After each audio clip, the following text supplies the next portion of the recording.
Hi friends, ఈరోజు మరొక horror స్టోరీతో మీ ముందుకొచ్చాను.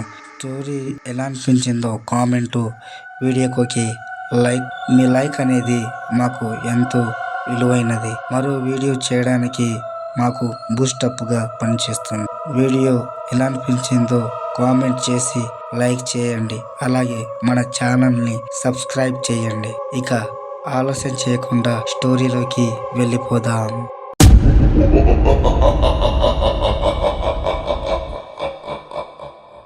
అందరిలాగే దయ్యాలు భూతాలు లేవను అనుకునే వాళ్ళల్లో నేను ఒకని. కానీ నాకు జరిగిన సంఘటన ఇంకెవరికి జరగకూడదని కోరుకుంటున్నాను. ఇంతకీ నేనే నమ్మేవాడిని కాదు ఈ కాలంలో కూడా దయ్యాలు భూతాలు ఏంటి అని. కానీ నా దాకా వచ్చే కానీ అర్థం కాలేదు. ఇంతకీ నాకు జరిగిన అనుభవం మీతో పంచుకోబోతున్నాను. నా పేరు గిరీష్. నేను ఒక రైతు. అనుకోకుండా ఒక రోజు పట్నం వెళ్ళి పంటకు కావలసిన ధాన్యం అలాగే మందులు కూడా తీసుకొచ్చాను. ఈసారి పంట బాగా పండింది.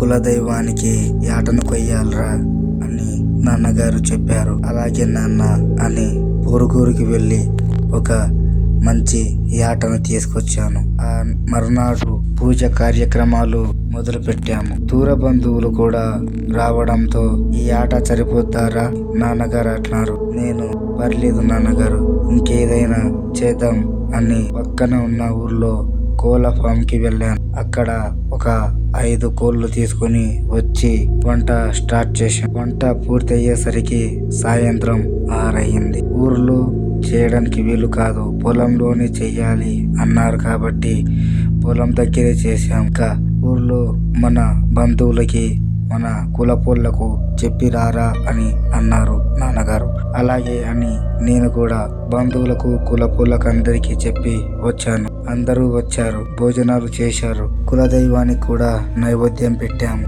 అందరూ తిన్నారు. కానీ నాకు తినాలనిపించలేదు. ఎందుకంటే నాకు ఆల్రెడీ తిన్నాను కాబట్టి. సాయంత్రం కోళ్ళు తీసుకురానికి వెళ్ళినప్పుడే అక్కడ భోంచేసి వచ్చాం, నేను నా ఫ్రెండ్ సురేష్. అందువల్ల నేను తినలేకపోయాను. నాన్నగారు అడిగారు, ఏమైందిరా తిను అని. నాకు వద్దు నాన్న, నేను తిని వచ్చాను అని చెప్పాను. అలా అనకూడదు, భోంచేయి, మంచిది కాదు అని అన్నారు. ఏంటి నాన్న, ఇక్కడ తినకపోతే ఏమన్నా తరిగిపోతుందా అని రూడ్ గా మాట్లాడా. నాన్నగారు, దేవుని దగ్గర అలా చేయకూడదురా, కొద్దిగా తినే అన్నారు. కానీ నేను తినలేదు. నా ఫ్రెండ్ తిన్నాడు. పర్లేదు తినరా అని వాడు కూడా అనడంతో నాకొద్దు, నువ్వు తింటే బయలుదేరదాం పద నాన్న అన్నాను. సురేష్, నేను మీ నాన్నగారు వస్తాం లేరా, నువ్వు పద, నేను తిన్న తర్వాత మీ నాన్నని తీసుకొస్తాను అని అన్నాడు. సర్లే అని నేను బైక్ తీసుకొని బయలుదేరాను. ఊరికి మా పొలానికి దాదాపు 3 కిలోమీటర్ల దూరం ఉంటుంది. అంత దూరంలో మా పొలం ఉండడంతో కాస్త చీకటి పడింది. నేను బైక్ స్టార్ట్ చేశాను. అప్పుడు సమయం 7:45 అవుతోంది. ఒక్కడినే బయలుదేరాను. కాస్త దూరం వెళ్ళాక మర్రి చెట్టు దగ్గర ఏదో శబ్దం వినిపించింది. ఎవరు పిలిచినట్టుగా గిరీష్ అని ఒక పిలుపు వినిపించింది. ఎవరా అని తిరిగి చూశాను. ఎవరో ఒక ముసలావిడ అక్కడ నిలబడి నన్ను పిలుస్తుంది. నేను ఆపి, ఎవరండి మీరు, రండి, ఊర్లోకేనా, నేను కూడా ఊర్లోకి వెళ్తున్నాను, రండి అన్నాను. ఆవిడ అక్కడి నుంచి కదలట్లేదు. వస్తారా వెళ్ళిపోవాలా అని అన్నాను. అప్పుడు ఆవిడ మెల్లిగా నా వైపు కదిలి నడుస్తూ వస్తుంది. ఆవిడ్ని చూస్తే ఏదో తేడాగా ఉంది. అంత మెల్లిగా వస్తుంది, అయినా ఇంకా రావట్లేదు. ఇంతకు ఎవరీమె, ఇక్కడ ఏం చేస్తుంది అని ఆలోచించాను. నేనే ఉండబట్టలేక అడిగాను, మీరెవరవ్వా, ఊర్లో ఎప్పుడు చూడలేదు, ఊరి కొత్త, ఎవరింటికి వచ్చారు, అయినా ఈ సమయంలో ఇక్కడేం చేస్తున్నారు అని అడిగాను. ఆవిడ ఏ సమాధానం ఇవ్వలేదు. ఈలోపు ఆవిడ నడుస్తూ నా దగ్గరికి వస్తుంది, కానీ బండి దగ్గరికి రావట్లేదు. ఏమైంది అవ్వ, ఎక్కండి అని అన్నాను. అప్పుడు ఆ అవ్వ నా చేతి వైపు చూస్తూ, ఆ దారం తెంపి, ఆ దారం నీ చేతికు ఒప్పలేదు, ఆ దారంకి మట్టి అంటుకుంది అని అంది. ఏది చూడ్ని అని నా చేతు పైకెత్తి చూశాను. దానికి ఎక్కడో కాస్త బురద అంటినట్టుగా ఉంది. బహుశా ఇందాక పని చేశాం కదా, అక్కడే అయి ఉండొచ్చు అనుకొని పర్లేదు ఉండనివ్వండి అన్నాను. ఆవిడ కోపంగా తెంపేరా బాగలేదు అంది. బాబోయ్ ఏదో తేడాగా ఉంది అనుకొని ఆ దారాన్ని తెంపేశాను. అప్పుడు ఆ ముసలావిడ నవ్వుతూ పదరా అని బండెక్కింది. నేను బండి స్టార్ట్ చేశాను. ఆవిడ వెనకాల కూర్చుంది. నేను మళ్ళీ అడిగాను, ఎక్కడికి వెళ్ళాలవ్వా, ఎవరింటికి వచ్చారు మీరు, ఇంతకీ మీ పేరేంటి అని అడిగాను. దానికి ఆవిడ ఏం సమాధానం ఇవ్వలేదు. ఇదేంటి ఈవిడ ఉలకడం పలకడం లేదు, ఇంతకు ఉందా ఎక్కడైనా పడిపోయిందా అని వెనుతిరిగి చూశాను. అంతే, నాకు గుండె అయిపోయినంత పని అయిపోయింది. కాలు చేతులు చల్లబడ్డాయి. ఆ ముసలావిడ నా వైపు కాకుండా అటువైపు తిరిగి కూర్చుంది. ఇదేంటి, ఆవిడ ఎక్కేటప్పుడే నా వైపు తిరిగి కూర్చుంది, ఇప్పుడు అలా ఎలా కూర్చుంది అని బండి ఆపాను. అవ్వా అలా కూర్చుంటే పడిపోతారు, ఇటు తిరగండి అని అన్నాను. ముసలావిడ ఏమనట్లేదు. నేను మీకు చెవుడా, ఏదైనా మెంటలా, చెబితే వినరే, ఎడు తిరిగి కూర్చోండి అని ఆయన్ని గట్టిగా బెదిరించినట్టు తిట్టాను. అప్పుడు ఆవిడ నన్ను కోపంగా, నువ్వు పదరా, నేలా కూర్చోవాలో నాకు తెలుసు, పెద్ద చెప్పొచ్చాడు అని తిట్టింది. ఈవిడకేమో మెంటలా, అనవసరంగా ఎక్కించుకున్నాను అని మనసులో అనుకొని బండి స్టార్ట్ చేశాను. కాస్త దూరం వెళ్ళేసరికి వెనకాల నుండి మళ్ళీ ఏదో పిలుపు వచ్చింది. మళ్ళీ గిరీష్ అంది.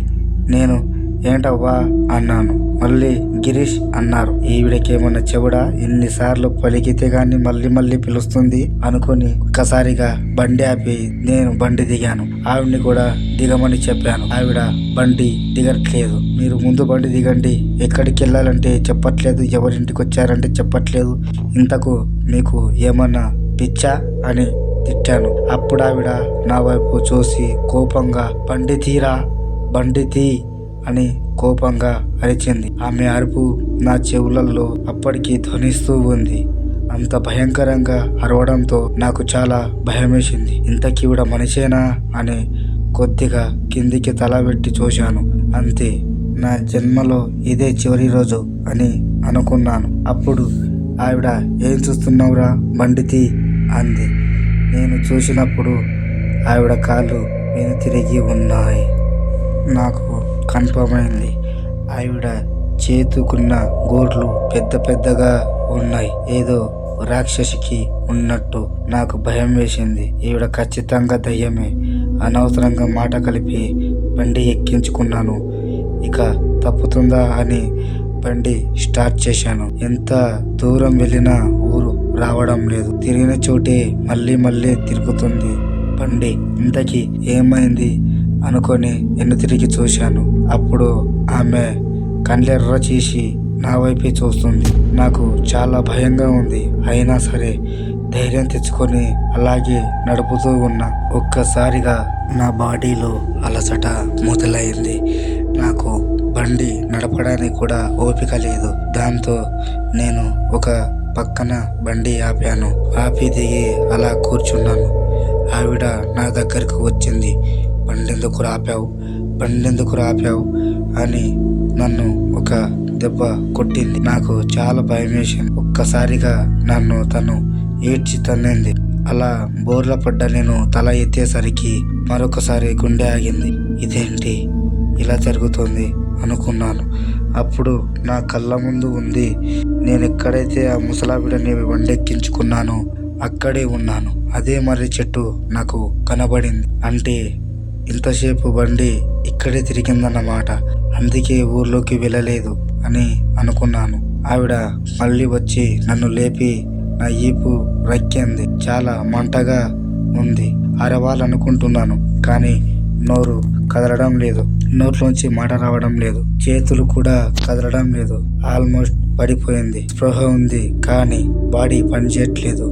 తను నా మీద కూర్చొని నన్ను కొడుతూ ఉంది. లేరా, బండి స్టార్ట్ చెయ్యి, పదరా, నన్ను తీసుకెళ్ళు, ఊర్లోకి తీసుకెళ్ళు, ఇక్కడే కదరా ఆపావు, ఎందుకురా, మళ్ళీ ఎక్కువ, బండి స్టార్ట్ చెయ్యి, నన్ను తీసుకెళ్ళు అని గంభీరంగా అరుస్తూ భయంకరంగా ఒర్లుతూ ఉంది. నన్ను కొడుతూ నాకు చాలా భయం వేయడంతో నేను అలా స్పృహ కోల్పోయాను. కళ్ళు తెరిచి చూసేసరికి మా నాన్న, నా ఫ్రెండ్ సురేష్ నా దగ్గరికి వచ్చారు. ఏమైందిరా అని నా మీద మొహం మీద నీళ్లు చల్లి లేపారు. నాకంతా అయోమయంగా ఉంది. ఆ చుట్టుపక్కల ఆ ముసలావిడ ఎక్కడ కనిపించట్లేదు. భయంగానే నేను పదండి, ఇక్కడ ఉండకూడదు, పదండి నాన్న, పదండి అని అన్నాను. ఏమైందిరా అన్నారు. ముందు ఇంటికి పదండి నాన్న, చెప్తాను అన్నాను. అలా ఇంటికి బయలుదేరాం. ఆ తర్వాత మా నాన్న, నా ఫ్రెండ్ ఇద్దరు అడిగారు, ఏమైందిరా, అక్కడేం చేస్తున్నావు, అక్కడెందుకు అలా పడిపోయి ఉన్నావు అని అడిగారు. అప్పుడు నేను మా నాన్నకు జరిగిందంతా చెప్పాను. అప్పుడు మా నాన్నగారు ఆ రాత్రి సమయాల్లో అటు నుంచి ఒంటరిగా ఎవరొచ్చినా, ముఖ్యంగా కాళ్ళు యువకులు ఎవరొచ్చినా అక్కడ ఒక ముసలావిడ ఆత్మ ఉంటుంది. తను పిలిచినప్పుడు పలకకుండా వెళ్ళిపోవాలి. మనము అక్కడ ఆవిడ పిలిచినప్పుడు ఆగి తనతో మాట కలిపామంటే అంతే సంగతులు. ఈ విషయం చెప్పుదాం అనుకున్నా, దీంట్లో నా తప్పు కూడా ఉంది. ఇంకోసారి రాత్రి సమయంలో అటు వెళ్ళకు. అయినా ఇదంతా జరగడానికి ముఖ్య కారణం నువ్వు దేవుని దగ్గర నమ్మకం పెట్టుకోలేదు. మన కులదైవాన్ని భక్తిగా మనం ప్రార్థించాలి. అయినా నువ్వు పెడచెవున పెట్టావు. ఎప్పుడైనా మూఢనమ్మకాలు అంటావు. మనస్ఫూర్తిగా ఎప్పుడైనా మన కులదైవానికి ముఖ్యవా అని మా నాన్నగారు నన్ను తిట్టారు. అప్పుడు గాని నాకు అర్థం కాలేదు. మర్నాడు పొలం దగ్గరికి వెళ్ళి కులదైవానికి మొక్కి అక్కడ ఒక కొబ్బరికాయ కొట్టి వచ్చాను. మరుసటి రోజు మా నాన్నగారు పొరుగురు నుంచి ఒక మంత్రికుడి దగ్గర తాయెత్తు తెచ్చారు. నాకు కట్టారు. కొన్ని రోజులకు కోలుకున్నాను. కానీ ఆ రాత్రి జరిగిన సంఘటన తలుచుకుంటేనే ఇప్పటికీ వెన్నులు వణుకు పుడుతుంది. ఇది నాకు జరిగిన అనుభవం. దయ్యాలున్నది నిజం అని అప్పుడు నేను నమ్మాను.